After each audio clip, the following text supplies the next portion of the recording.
जब कोई राजा युद्ध करता है तो वो जमीन के लिए करता है। जब कोई सम्राट युद्ध करता है तो वो सत्ता के लिए करता है। लेकिन इतिहास में एक ऐसा योद्धा भी हुआ जिसने तलवार उठाई धर्म के लिए। उन्होंने मंदिर बचाए, स्त्रियों का सम्मान किया और दुश्मन का भी धर्म नहीं तोड़ा। वो जीतता रहा लेकिन कभी क्रूर नहीं बना।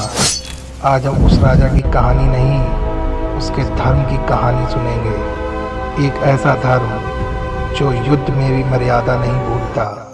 ये कहानी है छत्रपति शिवाजी महाराज की। भाई शिवाजी महाराज ने कभी युद्ध को लूट या सत्ता का साधन नहीं बनाया। उनकी हर लड़ाई का उद्देश्य था स्वराज्य और धर्म की रक्षा। यही कारण है उनकी तलवार हमेशा अधर्म के खिलाफ चली। शिवाजी महाराज की पहली बड़ी विजय थी तोरना का किला। उस समय वे युवा थे लेकिन उनके विचार बहुत बड़े थे। यह लड़ाई केवल किले की नहीं थी, यह संदेश था धर्म की रक्षा के लिए उम्र नहीं हिम्मत चाहिए। तोरना की विजय के स्वराज की नींव रखी। यह लड़ाई इतिहास की सबसे भावुक लड़ाइयों में से एक है। फिर कोंढाणा का किला जो कि मुगलों के पास था, शिवाजी महाराज ने इसे वापस लेने का निर्णय लिया। उन्होंने अपने वीर सेनापति तानाजी मालुसरे को भेजा। तानाजी ने कहा, पहले किला फिर बेटे की शादी। युद्ध भीषण था, उसमें तानाजी वीर गति को प्राप्त हुए। जब शिवाजी महाराज को खबर मिली तो उन्होंने कहा, गढ़ तो जीत लिया पर सिंह चला गया। यह लड़ाई धर्म के लिए बलिदान की मिसाल है। अफजल खान को शिवाजी महाराज को मारने भेजा गया। उसने छल से मिलने का प्रस्ताव रखा।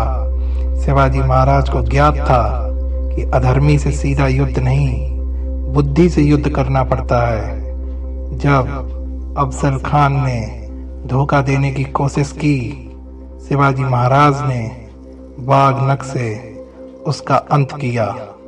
यह लड़ाई सिखाती है धर्म की रक्षा में रणनीति भी धर्म है। अफजल खान के अंत के बाद प्रतापगढ़ का युद्ध हुआ। मराठा सेना ने अनुशासन और रणनीति से शत्रु को परास्त कर दिया। यह युद्ध दिखाता है कि धर्म सिर्फ भाव नहीं, व्यवस्था भी है। शिवाजी महाराज ने सूरत पर आक्रमण किया, लेकिन ध्यान देने वाली बात है उन्होंने मंदिरों, मस्जिदों और सामान्य जनता को कोई नुकसान नहीं पहुंचाया। लूट सिर्फ अत्याचारी शासन की संपत्ति की हुई। यही था उनका धर्म। जब मुगल सेना भारी पड़ी तो शिवाजी महाराज ने समझौता किया, लेकिन उन्हें धोखे से आगरा में बंदी बना लिया गया। धर्म कहता है अधर्म से मुक्त होने के लिए बुद्धि का उपयोग भी पुण्य है। शिवाजी महाराज फल और मिठाई की टोकरी में छिपकर आगरा से निकल गए। यह युद्ध बिना तलवार का था, बुद्धि का युद्ध था। 1674 में शिवाजी महाराज का जब राज्य अभिषेक हुआ, उन्होंने खुद को धर्म का सेवक कहा। उनका शासन था न्यायपूर्ण, स्त्री का सम्मान वाला, हर धर्म का आदर करने वाला। शिवाजी महाराज का धर्म और युद्ध अलग नहीं थे। उनकी हर लड़ाई कहती है अधर्म के सामने झुकना पाप है और धर्म की रक्षा में रणनीति भी पुण्य है। तलवार से पहले चरित्र जरूरी है। छत्रपति शिवाजी महाराज केवल युद्ध जीतने वाले राजा नहीं थे, वे धर्म को जीतने वाले योद्धा भी थे। आज भी अगर कोई पूछे धर्म और वीरता का सही अर्थ क्या है, तो इतिहास एक ही नाम लेता है, छत्रपति शिवाजी महाराज।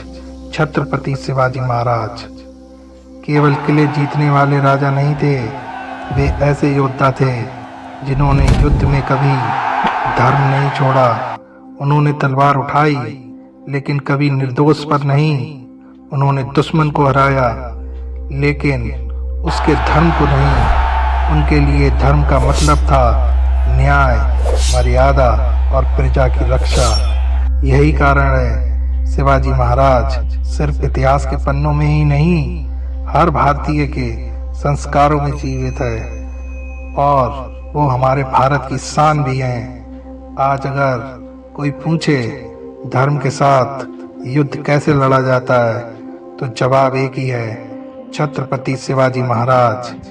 अगर आपको लगता है धर्म सिर्फ बातें नहीं, कर्तव्य भी होता है, अगर आप मानते हैं कि वीरता और करुणा एक साथ चल सकती है तो इस वीडियो को लाइक जरूर करें और कमेंट में लिखें जय शिवाजी, ताकि हमें पता चले कि शिवाजी महाराज आज भी हमारे दिलों में जीवित हैं। और अगर आप चाहते हैं ऐसी ही सच्ची बिना मिलावट की इतिहास और धर्म की कहानियाँ, तो हमारे चैनल इंडियन सनातन को सब्सक्राइब कर लीजिए और बेल आइकन को दबाइए, क्योंकि इतिहास सिर्फ पढ़ने के लिए नहीं होता, सीखने और जीने के लिए भी होता है। अब आपसे एक सवाल, क्या आज के समय में शिवाजी महाराज जैसे धर्मनिष्ठ नेता की जरूरत है? छत्रपति शिवाजी महाराज एक नाम नहीं, एक विचार है, एक ज्वाला है और आज भी हर भारतीय के दिल में जलती है।